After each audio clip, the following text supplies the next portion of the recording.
एक ऐसी रिपोर्ट, एक ऐसी खबर जिसे सुनकर आप हिल जाएंगे, लिटरली आप हिल जाएंगे। एक सेकंड के लिए आपको लगेगा कि आपकी जान की कीमत, हमारी जान की कीमत सरकार की नजर में नील बटा सन्नाटा है, जीरो है, क्योंकि इनको अपनी जान की परवाह है, अपनी जान की फिक्र है। एक रिपोर्ट में ऐसा खुलासा हुआ है दोस्तों, जिसको लेकर आप भी कहेंगे कि आप और हम जिस सरकार को चुने हैं, जो मजबूत सरकार खुद को मानती है कि हम सबसे मजबूत नेतृत्व हैं, दुनिया की सबसे शक्तिशाली पार्टी और सबसे बड़ी पार्टी भारतीय जनता पार्टी हमारे देश में रूल करती है, राज करती है। पिछले 11 सालों से उनकी सत्ता है, उनकी सरकार है और प्रधानमंत्री नरेंद्र मोदी का 56 इंच वाला सीना है, गृह मंत्री चाणक्य है, रक्षा मंत्री की तेज तर्रार नीति है। और इन तमाम चीजों के बावजूद इस देश में 27 लोगों की जान चली जाती है दोस्तों। 27 लोगों को आतंकवादी आते हैं, घुसते हैं और अपने काम को अंजाम देकर चले जाते हैं। आज 14 दिन है और 14 दिन के बाद भी जिम्मेदारी तय नहीं हुई है कि ये जिम्मेदारी कौन ले। लेकिन अब सवाल ये खड़ा होता है दोस्तों कि पहलगाम हमले से 3 दिन पहले पीएम मोदी को खुफिया रिपोर्ट पहले ही भेज दी गई थी कि यह आतंकी हमला होने वाला है। फिर सरकार कहां थी? जब सरकार को इसके बारे में पूरी जानकारी खुफिया रिपोर्ट भेजी गई थी तो सरकार क्या चद्दर तानकर सो रही थी? क्या सरकार को सिर्फ देश विदेश का दौरा करने के लिए रखा गया है कि सरकार जो है अपने प्लेन को उठाए और देश विदेश में पहुंच जाए? दोस्तों, ये रिपोर्ट तो कुछ ऐसा ही कह रही है। जैसे ये रिपोर्ट मैंने देखा, मेरी भी आंखें फटी की फटी रह गई कि आखिर ये हो क्या रहा है। इस देश के नागरिकों की सुरक्षा की जिम्मेदारी जिसकी है, वो सुरक्षा ले नहीं पा रहे हैं, इस्तीफा दे नहीं पा रहे हैं। 14 दिन बीत गया है, हर रोज मीडिया हा हा हा हा ही हु करते हुए नजर आ रही है। ऐसे बड़े बड़े थंबनेल लगा रही है कि जैसे पाकिस्तान पर स्ट्राइक हो गया, परमाणु गोला बम हथियार सब उस पर बरस गया है। ऐसे ऐसे थंबनेल गोदी चैनल के लग रहे हैं, उन चैनल को ब्लॉक नहीं किया जा रहा है।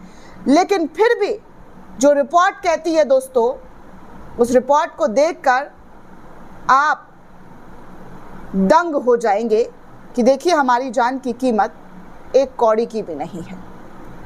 नवजीवन के हवाले से ये खबर है दोस्तों, जहां पर कहा जा रहा है कि कांग्रेस के अध्यक्ष मल्लिकार्जुन खड़गे ने आज यानी कि मंगलवार को ये दावा किया है कि सरकार ने पहलगाम में आतंकी हमले को लेकर खुफिया विफलता को स्वीकार किया है और ऐसे में उन 26 लोगों की मौत की जिम्मेदारी भी उनको लेनी चाहिए।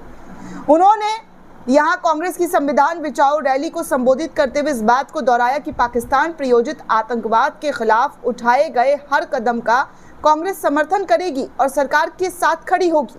खड़गे ने पहलगाम में आतंकी हमले का जिक्र करते हुए कहा कि 22 अप्रैल को देश में एक बहुत बड़ा आतंकी हमला हुआ जिसमें 26 बेगुनाहों को मार दिया गया। सरकार ने यह माना कि ये खुफिया विफलता है और सुधारने की इसको जरूरत है। उन्होंने सवाल किया कि जब आपको ये यानी कि खुफिया विफलता मालूम है तो पहले ही अच्छा व्यवस्था क्यों नहीं किया गया? इस तरीके की बातें मल्लिकार्जुन खड़गे के जरिए कही गई है, जिसको कांग्रेस के जरिए वीडियो सोशल मीडिया एक्स पर शेयर करते हुए लिखा कि 22 अप्रैल को देश को एक बहुत बड़ा झटका लगा, आतंकी हमला हुआ जिसमें 26 बेगुनाह लोग मारे गए। इस मामले में सरकार ने माना है कि इंटेलिजेंस फेल्योर हुई है और इसे सुधारने की जरूरत है। सरकार जब इंटेलिजेंस में कमी की जानकारी थी तो पहले ही अच्छा व्यवस्था क्यों नहीं कर पाए? उन्होंने दावा किया कि मुझे ये भी सूचना मिली है, अखबारों में ये भी आया है कि हमने ये भी पढ़ा है कि हमले के 3 दिन पहले वहां से खुफिया रिपोर्ट मोदी जी को भेजी गई थी। इसी कारण मोदी जी ने कश्मीर जाने का कार्यक्रम रद्द कर दिया था।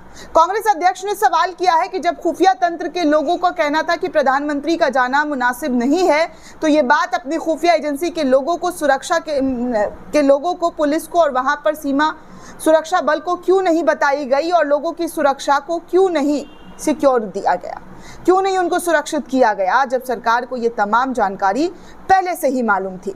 खड़गे ने इस बात पर भी जोर दिया है कि जब आप चूक को मान रहे हैं तो इन लोगों की मौत की जिम्मेदारी भी आपको लेनी चाहिए।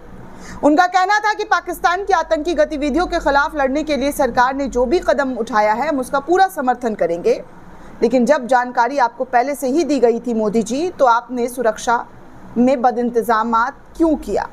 बदइंतजामी क्यों देखी गई? आपने क्यों नहीं इस पूरे आतंकवादी हमले को लेकर चौकन्ना और हमारे देश के जवानों को अलर्ट क्यों नहीं किया? दोस्तों, आपको बता दें, प्रधानमंत्री की जम्मू कश्मीर की यात्रा 19 अप्रैल को निर्धारित की गई थी, लेकिन प्रतिकूल मौसम पूर्वानुमान के कारण इस पूरे रैली को, इस पूरी यात्रा को स्थगित कर दी गई। प्रधानमंत्री को दुनिया के सबसे ऊंचे चिनाब रेलवे का जो पुल बनाया गया है उसका उद्घाटन करना था और कटरा से श्रीनगर के लिए वंदे भारत को जो ट्रेन है उसको हरी झंडी दिखानी थी। खड़गे ने कहा कि देश सबसे बड़ा है और इसके बाद पार्टी, धर्म, जाति आती है। हमने देश के लिए अपनी जान दी है।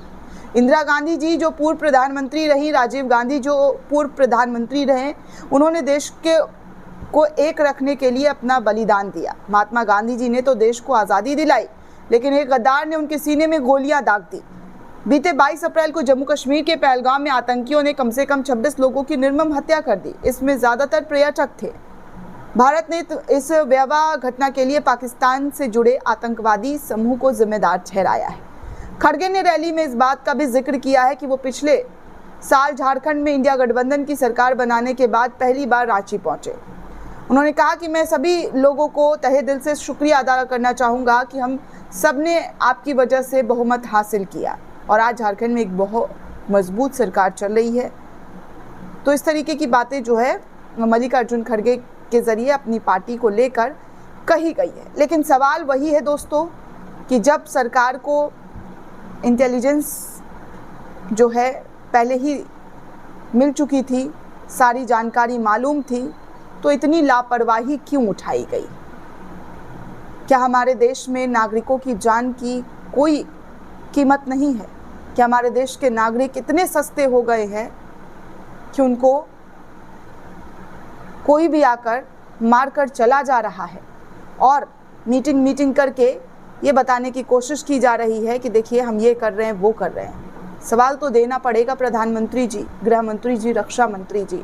अगर आपसे उन सवालों का जवाब नहीं दिया जा रहा है तो कृपया करके आप इस्तीफा दे दीजिए। सबसे अच्छा विकल्प है। किसी और को जिम्मेदारी सौंपने का मौका दीजिए, क्योंकि जिस जनता ने आपको कुर्सी पर बिठाया है, मान सम्मान दिया है, उस जनता की सुरक्षा पर बात आएगी तो सवाल हर एक घर से उठेगा, हर एक नागरिक देश का करेगा। धन्यवाद दोस्तों।